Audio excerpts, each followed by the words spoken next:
Hi ಎಲ್ರಿಗೂ ನಮಸ್ಕಾರ. Welcome back to ಕುಸ್ಮಾಸ್ ವ್ಲಾಗ್. ಆ್ಯಕ್ಚುಲಿ ಇವತ್ತು 6 ಮಂತ್ಸ್ ಆದಮೇಲೆ ಕಾಲೇಜ್ಗೆ ಹೋಗ್ತಾ ಇದ್ದೀನಿ. ಸೊ ಯಾಕೆ ಹೋಗ್ತಾ ಇದ್ದೀನಿ ಅಂತ ವಿಡಿಯೋ ಪೂರ್ತಿ ನೋಡಿ ಗೊತ್ತಾಗುತ್ತೆ. ಸೊ ಈಗ ಒಬ್ಬಳೇ ಹೋಗ್ತಾ ಇದ್ದೀನಿ ಆ್ಯಕ್ಚುಲಿ ನಮ್ಮ ದೊಡ್ಡಬಳ್ಳಾಪುರದ ಬಸ್ ಸ್ಟ್ಯಾಂಡಿಂದ. ಸೊ ಯಾರೂ ಇರಲಿಲ್ಲ. ಸೊ ಸೈಲೆಂಟಾಗಿ ಪೀಸಾಗಿತ್ತು. ಇನ್ನು ಬಸ್ ಯಾರೂ ಹತ್ತೇ ಇರಲಿಲ್ಲ, ಜಾಸ್ತಿ ಜನ ಫಿಲ್ ಆಗಿರಲಿಲ್ಲ. ಫೈನಲಿ ನಾನು ನನ್ನ ಫ್ರೆಂಡ್ ಇಬ್ಬರು ಮೀಟ್ ಆದ್ವಿ. ಸೊ ಕಾಲೇಜ್ಗೆ ಇಬ್ಬರು ಬರ್ತಾ ಇದ್ದೀವಿ. ಸೊ ಯಾಕೆ ಬರ್ತಾ ಇದ್ದೀವಿ ಅಂತ ಹೇಳ್ತೀನಿ. ಸೊ ಕಾಲೇಜಲ್ಲಿ ಜಸ್ಟ್ 6 ಮಂತ್ಸ್ಗೆ ಎಷ್ಟೆಲ್ಲ ಚೇಂಜಸ್ ಆಗಿತ್ತು ಗೊತ್ತಾ. 1 ಕ್ಯಾಂಟೀನ್ ಇರೋದು 2 ಕ್ಯಾಂಟೀನ್ ಆಗಿಬಿಟ್ಟಿತ್ತು, ಕೆಫೆ ಆಗಿಬಿಟ್ಟಿತ್ತು, ಆ್ಯಂಡ್ ತುಂಬ ಜಾಗ ಆಗಿತ್ತು. ದೊಡ್ಡದಾಗಿ ಏನೇನೋ ಮಾಡಿಬಿಟ್ಟಿದ್ರು.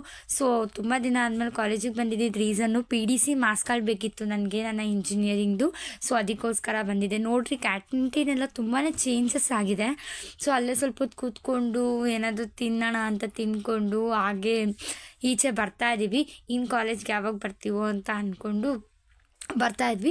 ಅಲ್ಲಿ ಬರೋವಾಗ ನಮಗೆ ನಮ್ಮೂರ ಬಾಡೂಟ ಅಂತ ಒಂದು ಹೋಟೆಲ್ ಕಾಣಿಸ್ತು. ಯೂಶ್ವಲಿ ಯಾವುದೇ ಹೊಸದು ಓಪನ್ ಆದರೂ ನಾವು ಟ್ರೈ ಮಾಡ್ತಿದ್ವಿ ನಮ್ಮ ಕಾಲೇಜ್ ಹತ್ರ.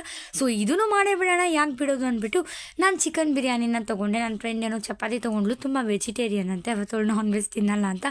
ಟೇಸ್ಟ್ ಅಂತೂ ಚೆನ್ನಾಗಿತ್ತು, ಬಟ್ ತುಂಬ ಸ್ಪೈಸಿ ಆಗಿತ್ತು. ರಾಜನಗುಂಟೆಗೆ ಏನಾರ ಬಂದರೆ ಇದೊಂದು ಸಲ ಇಲ್ಲಿ ಬಂದು ಟ್ರೈ ಮಾಡಿ ನೋಡಿ. ಏನು ಕೊನೆಗೆ ರಿಟರ್ನ್ ಬರ್ತಾ ಇದ್ದೀನಿ. ಸೊ ಈ ವಿಡಿಯೋ ಇಷ್ಟ ಆಗಿತ್ತು. ಈ ವಿಡಿಯೋ ನಿಮ್ಗೆಲ್ರಿಗೂ ಇಷ್ಟ ಆಗಿದೆ ಅಂದ್ಕೊಳ್ತೀನಿ. ಸೊ ಇಷ್ಟ ಆಗಿದರೆ ಲೈಕ್ ಮಾಡಿ, ಶೇರ್ ಮಾಡಿ, ಕಮೆಂಟ್ ಮಾಡಿ, ಸಬ್ಸ್ಕ್ರೈಬ್ ಮಾಡಿ. ಬಾಯ್.